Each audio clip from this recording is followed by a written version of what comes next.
Hi there and welcome back. I'm Liam, and I'll be your new car reviewer in the Time Post channel from now on.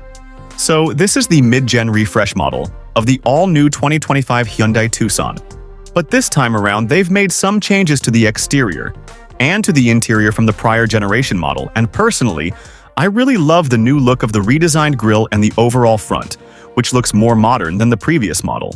But it's not just here to give you the good looks only, but also, it's back to rival the likes of the all-new Toyota RAV4, the all-new Kia Sportage, and the all-new Mitsubishi Eclipse Cross, which isn't considered to be a tough competitor, to be quite honest. Still, however, I don't mind the design of the previous model at all, because it still looks very nice and futuristic. If you want to read the information on the spec sheet, simply pause the video. Even if this brand new Tucson is the latest facelift model, it still remains as the fourth generation of the entire lineup, but unfortunately this particular trim level which I'm filming is the standard base trim. In other words, you won't be getting all the bells and whistles that you wished for from it. But hey, at least this new Tucson is the first 2025 model crossover ever reviewed in this channel. And also, good thing they kept the same upper silver frames on each side, giving the Tucson a tasteful and futuristic appearance.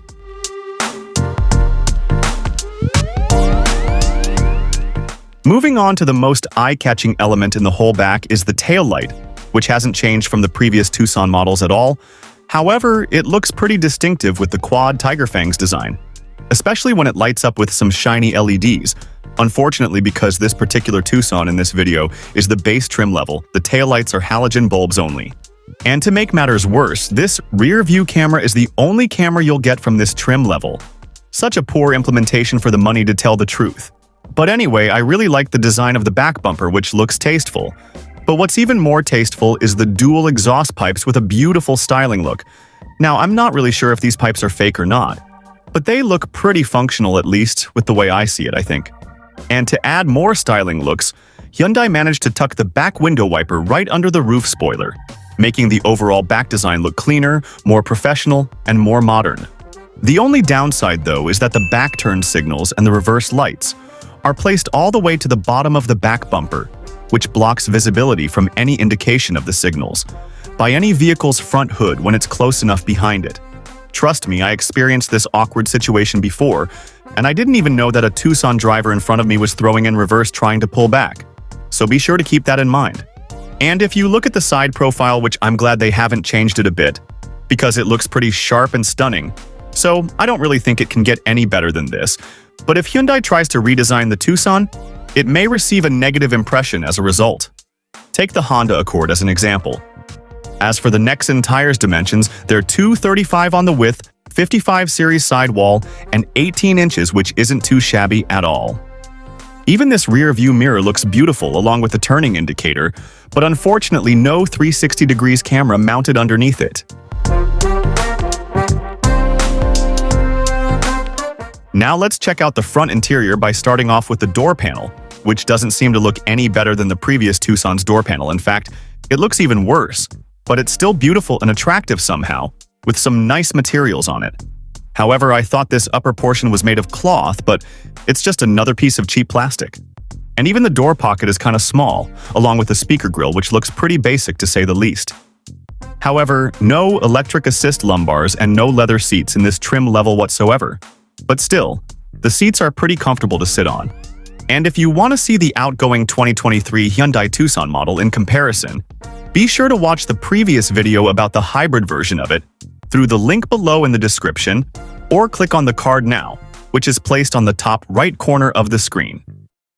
This new Tucson has some additional features, such as a cruise control, front and rear parking sensors, traction controls, well, you name it. But I absolutely love this new upgraded fully digital gauge cluster, which they claim that it's only 4.2 inches. But I don't really think so because it's way too small, so I believe it's 12.3 inches, just like the infotainment touchscreen. Not to mention it's so crisp and vibrant as well. And I absolutely love the overall redesigned dash, which looks more stunning than the previous model. But one thing I don't like about it, honestly, is the shelf, like storage on the upper dash, which gives you like an off-road truck SUV-ish feel into it. Not a styling crossover, which isn't a tasteful feel at all. We also have this 12.3-inch infotainment touchscreen, which is so crisp and vibrant, However, it supports Apple CarPlay only. And as for the center stack, which looks so basic and rudimentary all thanks to these physical buttons and knobs, there's only a single zone climate control, a media player, and also a keyless start-stop button, which surprisingly included in this package as well.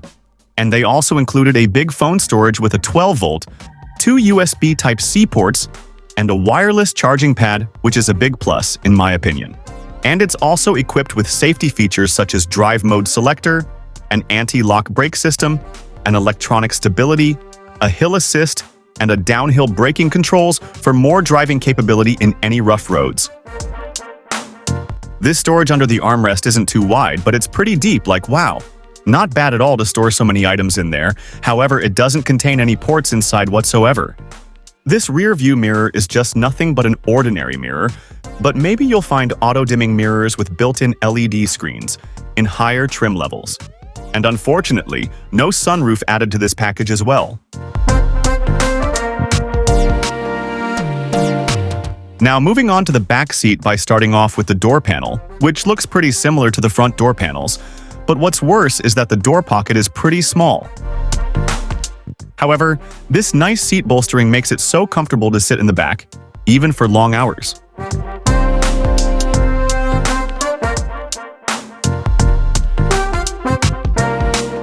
And as for the legroom, it's quite spacious as shown, and so is the gap under the front seat.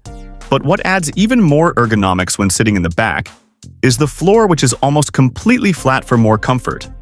But honestly, there isn't much going on here in the back, except for few items such as dual AC vents, 2 USB Type-C ports, and just an armrest with 2 cup holders, and that wraps up everything.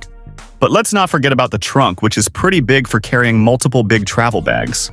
Now that I've reviewed this new Tucson, and if you found it useful, let's hope that you'll all give this video a huge support by watching, smashing the like button, sharing it to your friends, and finally subscribing to this channel. Because if you didn't do all of that well enough, well, I might not make another car review. So please don't disappoint me and the owner of this channel, and let's give it a shout out. So thank you so much for watching. I'm Liam. I'm out.